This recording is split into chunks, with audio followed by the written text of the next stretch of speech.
আসবো। এ কি তোমার এই অবস্থা? সুদীপা তুমি চাও তো আমি এই ঘরে আসি? এইভাবে বলছো কেন পরমা? হ্যাঁ দেখো, অসুবিধা হতেই পারে, আমাকে বলতে পারো।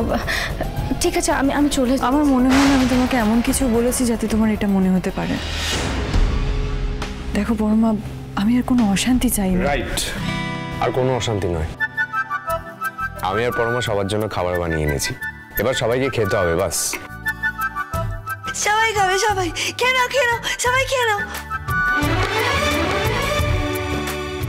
দাদা ভাই আর পরমা সবকিছু এইভাবে ঠিক হয়ে যাবে, সব ভুল বোঝাবুঝি মিটে যাবে, সবাই সুখে থাকতে পারবে।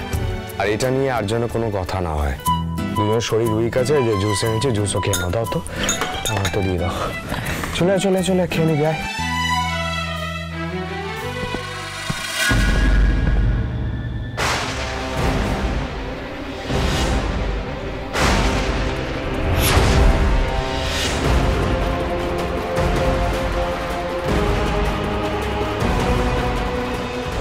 তুমি নাকি অসুস্থ?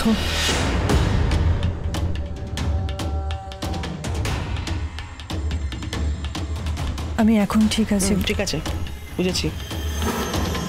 তুমি ছাড়াও আরেকজন অসুস্থ আছে এই ঘরে, তার খোঁজ নিয়ে নি। পরমা দেখে তো সুস্থই মনে হচ্ছে। তাহলে এবার মা, আমি আর পরমা ওদের জন্য খাবার বানিয়েছি। পরমা তো আমি কি করব? মানে ওরা আগে খেয়ে নিক, তারপর না হয়। বিরাট চিন্তা না তোমার ওদেরকে নিয়ে? খুব চিন্তা। মা আমি কি মা কি?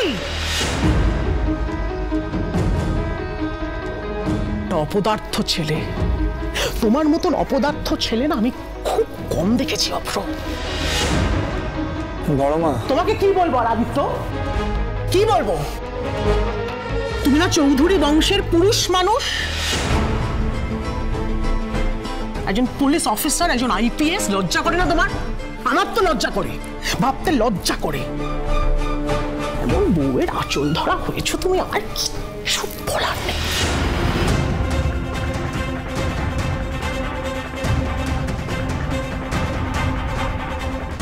আর তোমার বউ বারবার আসে কেন এই ঘরে? হ্যাঁ, কেন আসে? না করতে পারো না? লজ্জা নেই তোমার? মা এইভাবে কেন বলছো? সব তো ঠিক হয়। ঠিক কিচ্ছু ঠিক হবে না, আমি লিখে দেবো তোমাকে। ঘি আর আগুন পাশাপাশি থাকলে আগুন জ্বলবেই। এটা তুমি আমাকে শেখাতে এসো না প্র। না মা, এমন কিচ্ছু হবে না। তাই? ছি ছি, আমি তো ভাবতেই পারছি না যে এইসব কথা আমার সামনে এইভাবে হচ্ছে। এমন কিচ্ছু হবে না, তুমি শিওর? না, আপনার যদি কিছু বলার থাকে সেটা আপনি আমাকে সরাসরি বলতে পারেন, কারণ আমি কি পাই। এখন তুমি শেখাবে আমাকে? আমি এখন কার সঙ্গে কথা বলবো, কিভাবে কথা বলবো, সেটাও তুমি ঠিক করে দেবে?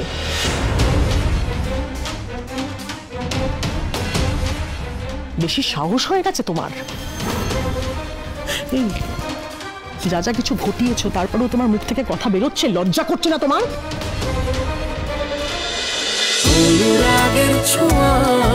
অনুরাগের ছোঁয়া, সোম থেকে রবি প্রতিদিন রাত 9:30টায় স্টার জলসায় ও জিও হটস্টারে।